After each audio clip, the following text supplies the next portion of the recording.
ওয়াইটিতে আমাদের ওয়াইটিতে কন্ট্রোভার্সি জোনে সব থেকে খিল্লির পাত্রী, অপমানিত, অপদস্থ, বিপর্যস্ত এবং নাঙ্গা করে দিয়েছে কাকে বলুন তো? ওয়ান অ্যান্ড অনলি আমাদের ওয়াইটির লাত খাওয়া দালাল। যেই দালালকে সবাইকে ব্রাত্য করে দিয়ে, যে দালাল ওয়াইটির একটা অনেস্ট গ্রুপ ছিল, মানে অনেস্ট কথাটা মানে কতটা নিচে নামিয়ে ধুলোর সাথে মিশিয়ে দিয়ে প্রায় নরকের দিকে পাঠিয়ে দিচ্ছিল এই অনেস্ট কথাটা, যে গ্রুপের আগেই অনেস্ট কথাটা বসতো, সেই গ্রুপের প্রত্যেকটা সদস্যকে ইগনোর করে, না জানিয়ে, ভুল বার্তা দিয়ে, বুঝলেন তো, একা সমস্ত মাল্লু খেতে গিয়েছিল একটা ভবঘুরের মাথা কাঁধে নিতে।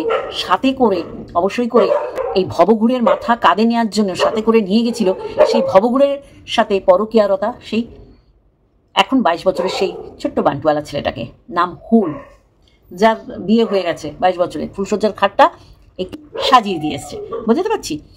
এইবার এক এক করে বলবো যে কিভাবে অসম্মানিত হয়েছে সে যখন মন্দিরাকে সাপোর্ট করতে গেল। দেখুন, আমার এগুলো তুলতে হচ্ছে কেন জানেন? জানি মন্দিরা একটা সুস্থ, স্বাভাবিক, সবল, স্বাস্থ্যসম্মত সংসার করছে, এটা তো স্বাভাবিক। কিন্তু আমার তুলতে হচ্ছে ওর যে অপদস্থ হয়েছে, ও যে খিল্লির পাত্র হয়েছে, সেটা বোঝানোর জন্যে। অনেকগুলো হয়েছে। ফার্স্ট আমি মন্দিরাকে নিয়ে বলি, তার আগে ইন্ট্রোটা দিয়ে নিই। হ্যালো বন্ধুরা, কেমন আছো? আশা করি তোমরা ভালো এবং সুস্থ আছো। আমিও বেশ ভালো আছি। প্রচুর ইম্পর্টেন্ট কথা আছে আমার আজকের ভিডিওতে। এই যে খুশি হচ্ছে গীতাদি নাকি একটা সেটিং করতে গেছে, হ্যাঁ, তলে তলে, আর সেটা হয়নি, যার জন্যে গীতাদিকে অপমানিত করেছে ম্যাডামজি। ম্যাডামজি অপমানিত করেছে। ম্যাডামজিকে আমি একটা ছোট্ট করে কথা বলবো যে ম্যাডামজি, রাগটাকে কন্ট্রোলে আনতে হবে। আপনি যদি এইরকম হুটপাট যদি কাউকে কিছু বলে দেন, তখন তো মানুষ আপনাকে বলতে সুযোগ পাবে যে আপনি তো ওয়াইটিটাকে একটা পরিষ্কার করতে এসছেন। যারা গালাগালি দিচ্ছে, যারা গালমন্দ করছে, খিস্তাখিস্তি করছে, নোংরা কথা বলছে, এরাও যেমন তাদের জায়গায় ঠিক থাকবে, তেমনি আপনি অ্যাজ এ কী বলবো এটাকে, আপনি আমাদের ঠিক করছেন। সে টিচার বলুন বা ক্যাপ্টেন বলুন বা যাই বলুন, আপনি তো দায়িত্ব নিয়ে ভালো করতে এসছেন, তাই না? তাহলে সংশোধিত সবাইকে হতে হবে। এত চটজলদি রেগে গেলে হবে না, তাই না? সবাই নিজের ওয়াইটিতে চ্যানেল খুলে কিন্তু বসেছে, মাথায় রাখতে হবে। সবার দক্ষতার সহিত ভিডিও করছে। হ্যাঁ, কেউ একটু কটু ভাষায় বলে, কেউ একটু গালমন্দ দিয়ে বলে, আর কেউ এইসব না করে সুন্দরভাবে কিন্তু জোতাতেও পারে। তার সবারই কম বেশি গুণ আছে, তাহলে সবাই আপনাকে রেসপেক্ট করে, তারাও কিন্তু রেসপেক্টের আশা করতেই পারে। দেখ, এটা ম্যাডামকে আমি বললাম কোনো খারাপভাবে নেওয়ার জন্য না, বললাম খুব শর্ট টেম্পার, আপনি মাথা গরম করে ফেলেন। আসল বিষয় আসি। আসল বিষয়টা হচ্ছে এই যে খিল্লি করলো ঘোরামুখী লাতখোর দালাল, সে বোঝাতে চাইলো যে গীতাদি সেটিং করতে গিয়ে বসেই ইটিং করে এসছে, তারপরেই এইরকম একটা ঝাড় খেয়েছে। আরে না, দাঁড়া, সব বলবো। আগে তোরটা বলে নি, মানে তুই তোরটা ভুলে গেছিস। তুই ওই যে বললাম সবাইকে ব্রাত্য করে দিয়ে তুই বলি ও ইনোসেন্ট, ওকে ওর স্বামী মানে ডোমেস্টিক ভায়োলেন্স করে এবং ফিজিক্যালি আনফিট, সপ্তাহে একদিন ওর সাথে শোয়, মানে মন্দিরের সাথে শোয়, মানে ওর হয়ে তুই বলছিস, মানে দালালি যেটা করে আর কি, মালকিনের হয়ে সমস্ত হাগামুদা কভার করে, শরীর খারাপে প্যাড কতবার চেঞ্জ করে, সমস্তটাই। ভাগ্যিস বলিসনি যে তোর বরের মতন পিরিয়ডের ডেট মনে রাখে না কেন, সেটাও একটা দোষ। যাই হোক, তুই কী করলি সেই সময় সবাইকে বোঝালি যে পুরুষতান্ত্রিক সমাজে একটা বিবাহিত মহিলা স্বামী দ্বারা পরিত্যক্তা হয়ে অন্য পুরুষকে ভালোবাসতে পারবে না, তাও আবার সে আবার 10 বছরের ছোট। ভাবতে পারছিস কোথায় কোন পর্যায়ে তার ঠিক ঠিকানি ভাই, মন্দিরার ঠিক ঠিকানি ভাই। তুই যেটা ভালো করে বুঝেছিলি বলে তুই সাপোর্ট করতে গেছিলি। সাপোর্ট শুধু করিসনি, তাকে দিক বাতলাচ্ছিলি যে এইটা করবি, ওইটা করবি, সেটা করবি করে তুই ভীষণভাবে ডিটারমাইন্ড হয়েছিলি যে সোমনাথের সংসারে কোনোদিন মন্দিরা ফিরবে না উইথ জয়ী। তুই চাউরও করে দিয়েছিলি।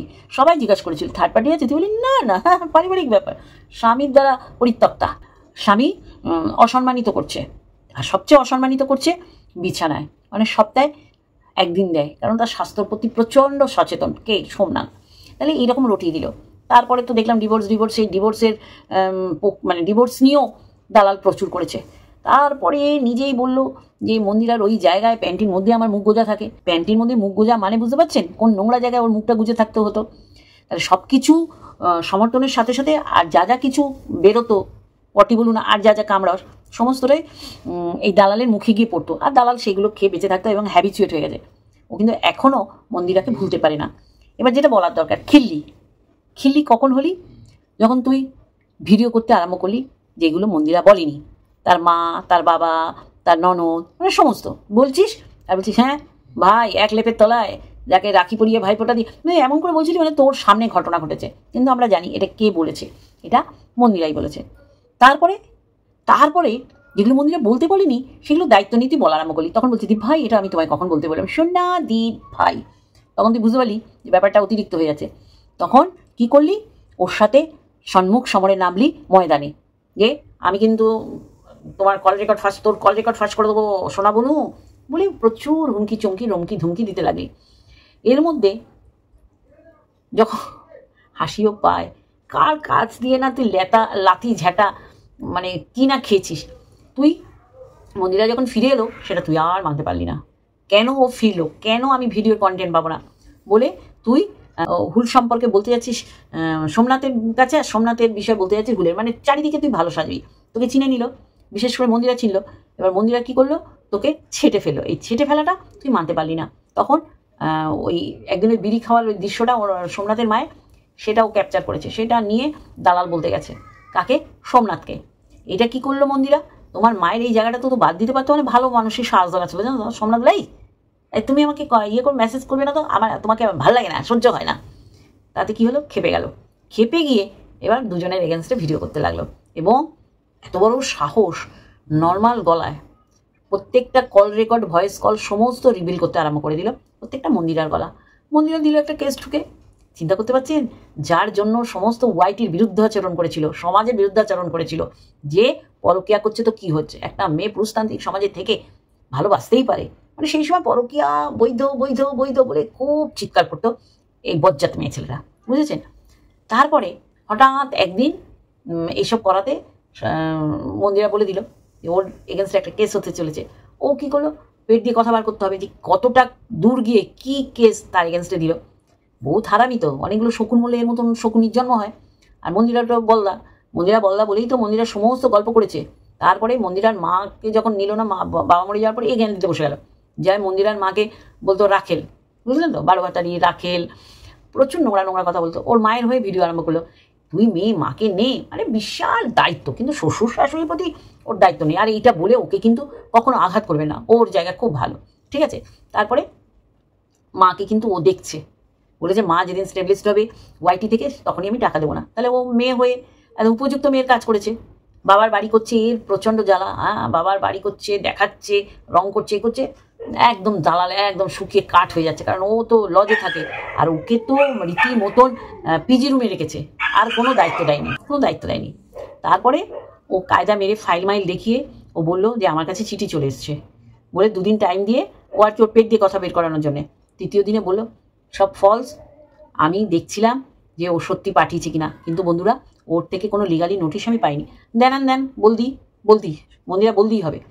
ও দেখিয়ে দিল ডায়েরি, কেস ডায়েরি বা ওর কি করেছে এফআইআর, যাই হোক, ওই নাম্বার নিয়ে কি করলো, ওর নিন্দ হারাম করে দিয়েছিল। ভোরবেলা সেই ঝাড়গ্রামের তার নিখাত লিগাল অ্যাডভাইজার বনুকে নিয়ে দৌড়ে আগাম জামিন করে এলো এবং প্রচুর মাল্লু খসেছে। তাহলে খিল্লিটা কে হয়েছে, যার জায়গা তুই চাটতে গেছিলি তলা, যেটা গীতাদির ক্ষেত্রে বলি, গীতাদি যে যাদের তলা চেটেছে তারা একটাও পরকীয়ার কামরস বার করেনি তলা দিয়ে, আর মন্দিরা কামরস বার করেছে আর তুই চেটে চেটে খেয়েছিস। এইভাবেই তোকে অ্যাটাক করতে হয়। মানুষকে যখন বলবি তখন ফুল স্টপ দাড়ি কমার কোনো মানে তুই ধারিস না, তাই না? তাহলে তুই এমন একটা মহিলা যে পরকীয়া রতা, তার প্যান্টির তলায় মুখ গুজে তুই পড়ে থাকিস, তুই নিজে মুখে বলেছিস, তার ওই জায়গাটা তুই সব সময় চেটে পরিষ্কার রাখতিস, যেন হুল এসে কোনো ডিস্টার্ব ট্রাভেলের মধ্যে যেন না পড়ে, তাই না বন্ধুরা? আমি জানি তো খুশি হচ্ছেন। তারপরে কি হলো, তোর এরকম একটা চরম শাস্তি হলো, যেটা তোর বেল নিয়েছিস বলে মিটে গেল না, তোর এই কেসটা চলবে। তাহলে কত ভালোবাসা পেয়েছিস মন্দিরা আর এই ভবগুরের মাথাটা কাঁধে নিয়ে। তাহলে খিল্লিটা কে হয়েছে রে? আর সিটিং ইটিং সব করেছিস। ফোনে তুই বলেছিস, ফোনে ও আমাকে বলতো যে এইটা বলো দীপ ভাই, এটা বাদ চলে গেছে, আমার মাকে নিয়ে বলো। তার মানে কত বড় হারামি তুই, যে ও মাকে নিন্দে করতে বলছে। অবশ্যই করে ও সমাজের একটা মানে নরকের কীট ছিল, নিজেকে সংশোধন করেছে, যে ও তোকে বলতে বলতো যে আমার মা সম্পর্কে বলো, আজকে সোমনাথের সম্পর্কে বলো। তুই তো চেয়েছিলি সোমনাথের কোনো ইন্টু গুলু আছে কিনা ওর মহিলার সময়। ওর বউ বলেছে না আমার হাজব্যান্ডের চরিত্র ভালো, কিন্তু তারপরেও তোকে একটা অফার করেছিল, যাও আমার বরের সাথে প্রেম করো। তার তোর চুলকানি ও দেখেছিল, 10 বছরের ছোট, সোমনাথও তো ছোট, তা তুই তুই প্রেম করতেই পারিস, এই জন্য তোকে একটা অফার দিয়েছিল, যাও তুমি সোনালি ভাই তুমি আমার বরের সাথে প্রেম করো, হয়তো তোমাকে দেখে সপ্তাহে 7 দিনই সে ইন্টু গুলুগুলু করতে পারে। তারপরে কে কে অপমান করলো? আগে সোমনাথ, তারপর মন্দিরা। সোমনাথ বলে এই তুমি আমাকে মেসেজ করো না, তোমাকে আমার ভালো লাগে না। মন্দিরা একদম আঁচালা দিল যে আগাম জামিন নিতে হলো। এরপর তুই ফেটে চৌচির হয়ে গেলি। তুই কি করলি? হুলকে টেনে আনলি যে না হুলকে আমার বাঁচিয়ে রাখতে হবে ওয়াইটিতে, কারণ মন্দিরাকে আমার খোঁচা মেরে মেরে ভিডিও মারতে হবে। কি করলি? হুলের পারমিশন নিলি না, দেন হুলকে কমিউনিটিতে তুলে দিলি কিনা? হুল কি করলো?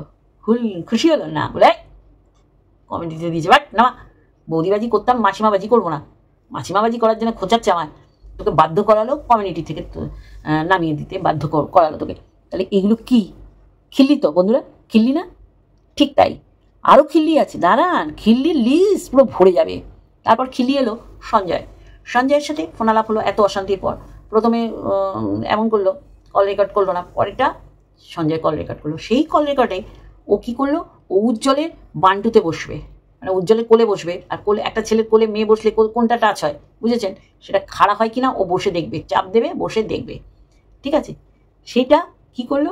সঞ্জয় আবার ফোরকাস্ট করে দিল ওয়াইটিতে এসে। এরপর ও যে মুখ দেখায়, ভাববেন ওর লজ্জা বলে কোনো বস্তু শরীরে নেই। দোকান কাটা, যাদের দোকান কাটা, যারা বজ্জাত হয়, যারা চরিত্রের বটগাছ হয়, তাদের দোকানি কাটা হয়, আর তাদের কোথা দিয়ে যায়? পাড়ার মাঝখান দিয়ে যায়।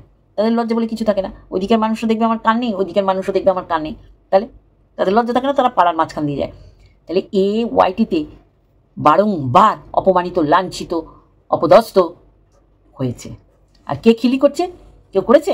এবার তো খিলি শুরু হলো রে। এরপর যাদের ও কমিউনিটিতে তুলেছে তারা ওর এগেনস্টে ভিডিও করে, তার মধ্যে রুনা একজন। রুনা ওকে চাপ দিয়ে লাল করে দেয়, ও কিছু বলার থাকে না। হ্যাঁ ও বলেছে বাজে মেয়ে ছেলে, রুনা বলেনি। রুনা দেখছি ওর সাথে মুখ লাগিয়ে তো পারবো না, তাছাড়া ওয়াইটিতে আরও অনেক কন্টেন্ট আছে, সে তাতে মনোনিবেশ করি। এ আমাকে বলুক না, একে আমি কন্টেন্ট বানাবো না। আর এই কন্টেন্ট তো তরতাজা কন্টেন্ট। রুনাকে বাজে বলছে, রুনা তো আরও 2-4 গায়ে লাগিয়ে দেবে, তাই কি না? তাহলে যাদের কমিউনিটিতে দিয়েছিস তোর স্বার্থে, আর তারাও কমিউনিটিতে উঠেছে তাদের স্বার্থে। তাহলে কে আমাদের ওয়াইটিতে সবচেয়ে বেশি খিল্লিবাজ? খিল্লির পাত্রী হয়েছে কে? গীতাদি না তুই? গীতাদি কোনো সেটিং মেটিংয়ে যায়নি, পরিষ্কার কর্তা, পরিষ্কার বলতে ভালোবাসি। যেরকম তুই পোর খাওয়াকে বোরখা বলেছিস, গান্ডু ওই পুরো লাইনটা শুনলেই ওই বোর খাওয়ার সাথে ওইটা পুরো পোর খাওয়া মাল।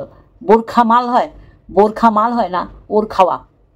তাহলে কত বড় হারামি তুই বল, কত বড় হারামি যে তুই তোর মতন করে ছাড়ার চেষ্টা করেছিলি, কিন্তু আমি পরিষ্কার করে দিয়েছি। এইরকম প্রচুর ভয়েস মোল্ড করে করে তুই চালাবার চেষ্টা করেছিলি, তুই ধরা খেয়ে গেছিস। তাহলে আমাদের ওয়াইটিতে সবচেয়ে খিল্লির পাত্রী তুই। মিথ্যে রটনা করেছিলি, মিথ্যে অনেক বলিস, ডে 1 থেকে মিথ্যে মিথ্যে মিথ্যে মিথ্যে মিথ্যে। তোর ডিগ্রিটা কমপ্লিট হয়নি, দেখাস তো একদিন। ডিগ্রির পাশে তোর অ্যাড্রেস থাকে বলে দেখাস না, কিন্তু ডিগ্রিটাও তোর কমপ্লিট হয়নি। কত বড় হাড়ে বজ্জাত, কত বড় হাড়ে বজ্জাত যে ওয়াইটিতে তুই খিল্লি হওয়ার জন্য ভিডিও মারিস। তারপর জ্যোতিষী মতিষী নিয়ে আর বলতে আমার ভালো লাগছে না, বিশ্বাস কর। পুরো ভিডিও তোর সারগানে ঢুকিয়ে নিলি, কারণ জ্যোতিষী বলেছে। আর ওইখানে তোর দুর্ভাগ্যবশত আর আমাদের সৌভাগ্যবশত ওখানে একজন ভিউয়ার্স ছিল আমাদের, যে পুরো ব্যাপারটা দেখেছে, তোকে কীভাবে আইনের লোকটা আচ্ছা করে দিয়ে ভিডিও ডিলিট করতে বলেছে। কিন্তু ওই যে তোর ছিল না, তুই ভেবেছিস, তাই জন্য তোর মতন করে গড়েছিস ঢপের গল্পটা। যে আমাকে তো বললো, বোন তুমি তো ভালো করেছো, মানে সত্যি পারিস, ও মিথ্যেবাদী, তুই কম মিথ্যেবাদী। তুই যেমন ওই ক্যাতাকুরানিটাও সেরকম, ক্যাতাকুরানি প্রচুর মিথ্যে কথা বলেছে। মিথ্যে কথা বলতে হয়, নোংরামি করতে গেলে মিথ্যে কথা বলতে হয়, নাহলে স্বামী ধরে ফেলবে খুব তাড়াতাড়ি। এই এত তাড়াতাড়ি ধরেছে, তার আগে ধরে ফেলতো। চল হতচ্ছাড়া অসভ্য, ও খিল্লি করছে, খেললি। হ্যাঁ ক্যাতাকুরানিকে নিয়ে পড়, আইসক্রিম, মন্ডা, মিঠাই, লুচি, ঘুগনি, তারপর মাংস খাচ্ছে, তারপরে আমি রোগা হব। তোর মতন ক্যাটাগরি না? হ্যাঁ মিথ্যে কথা বলেছিস ওয়াইটিতে, উত্তরাবস্তি, পিছুটি, কত মারিয়েছিস, কিন্তু বলতেই পারিস না যে কোথায় করেছিস, কীভাবে করেছিস, কোন ডাক্তার করিয়েছে, কী করতে বলেছে, কী খেতে বলেছে, কী অপেক্ষা করতে বলেছে, পিরিয়ডের ডেট মনে করার পর কী করতে বলেছে, বলতেই পারিস না। তুই পড়েছিস গীতাদিকে নিয়ে, গীতাদি পোঁদে তুই লাগিস নি, তুই কারো পিছনে লাগিস না। RTI কেন করতে বলেছিস? তুই করিস তোর নিখাত বনুকে করতে বলেছিস কেন? তোর কোন পাকা ধানে মই আর বাড়া ভাতে ছাই দিয়েছে? ও মন্দিরার হয়ে আই উইটনেস হয়েছে বলে, সাক্ষী দিয়েছে বলে? হ্যাঁ, অতচারী অসভ্য, মানুষকে পার্সোনাল অ্যাটাক করবি, মানুষের ক্ষতি চাইবি, ক্ষতি চাইতে চাইতে MSL পাড়ায় খোঁজ লাগিয়ে পাড়ার কাছাকাছি চলে গেছিলি। কিছু যদি জানা যায়, কত বড় হাড়ি বজ্জাত।